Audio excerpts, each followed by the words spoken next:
Now, what about the member functions? So that's the public interface. And so we have here public, of course, all lowercase, public colon. And if you look over here to the right-hand side, there are really three things that we need to do, right? The first thing, we want to be able to say that X is a node. That's going to be a constructor. The second thing is we're going to be able to go into the link field. We want to have access to the link field and store something in the link field. And the third function is we're going to want to be able to go into the data field and store something in the data field. So we need these two functions. The first one, number one, is a constructor. Every constructor, of course, has the same name as the class, so the constructor is going to be called node. So I'm going to say I have a function called node. Okay, and node is a constructor. It's going to take a parameter, and the parameter is going to be just a character. So we're going to have it takes a character, and C is going to be the character. And what are we going to do? What are we going to do with this character C? Well, it's very trivial. This is a very simple one. All that's going to happen here is I'm going to say, well, go to the data field and put that character C in the data field, and that is the end of the constructor. Now, once we have a constructor, we might as well, we need to put a default constructor. So for the default constructor, I don't have to worry about the character. I'm not going to put anything in the character field, but I'm going to make sure that the link field is going to be 0, and in fact, we should really do that with this constructor as well. So before I close this up like this, right before I close this up, let me add one more thing to the function. I'm going to say go to the link field, and the link field is going to be equal to null. Okay, that's the null character. And for the default constructor, it's not going to take any parameters, right? But it's all that it's going to do over there is it's going to simply say go to the link field, right? Go to the link field and put a null so that it is not pointing at anything. And we saw why it's important to do that, because when I dereference it, I'm not going to get myself into trouble.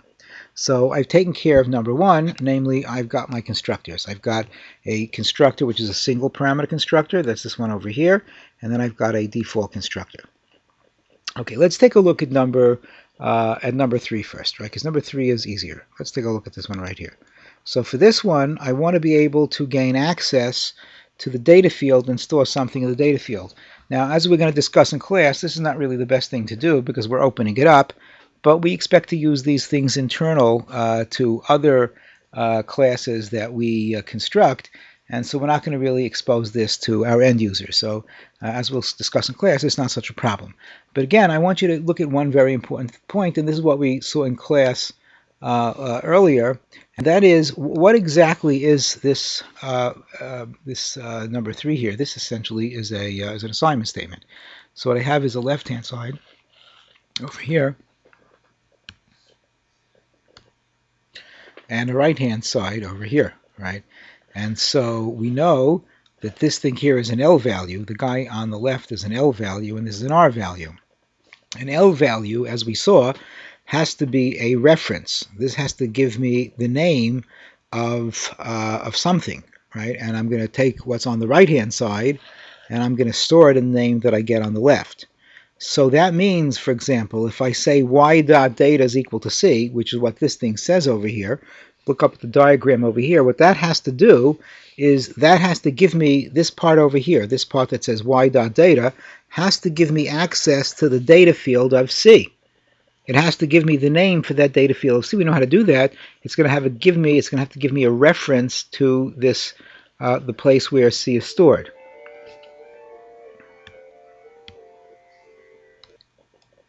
So to write this out, I'm going to have a function called data. And so here's my function called data. Oops, let me just get another pen here. So my function is going to be called data. Now, as you notice over here, data takes no parameters. And all it's going to do is it's going to return the field itself. It's going to return this field up here. See the picture over there? It's going to return this field, and that field is called data. So it's going to return data. But the question is, how does it return data? Remember, what it has to do is not return the value that's in data, but it has to give me access to that. It has to give me a name for that. So it's going to return data not as a character, but it's going to return it as a char reference. Right? It's going to return a reference to a character. Which character? A place where the character is stored, namely a reference to the field, right? Because data, if you look up here, data is a character field, so it's going to return a reference to that field. And that's it. Okay, that's what it's going to do. Right? The interesting one is the next one, right? Going back up here, so we've done number 3. Let's take a look at number 2.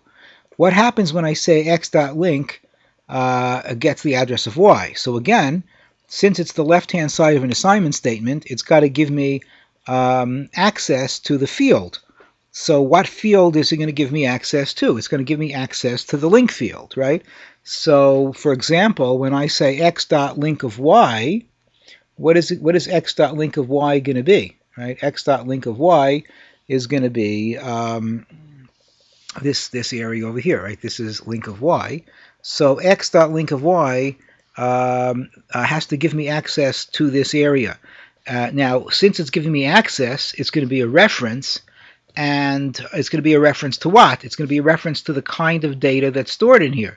Now, what kind of data is stored in the link field? It's going to be a pointer to a node, right? If we go down here, we see that a link has a pointer to node. So it's going to be a reference to a node pointer. So how do we actually write that down?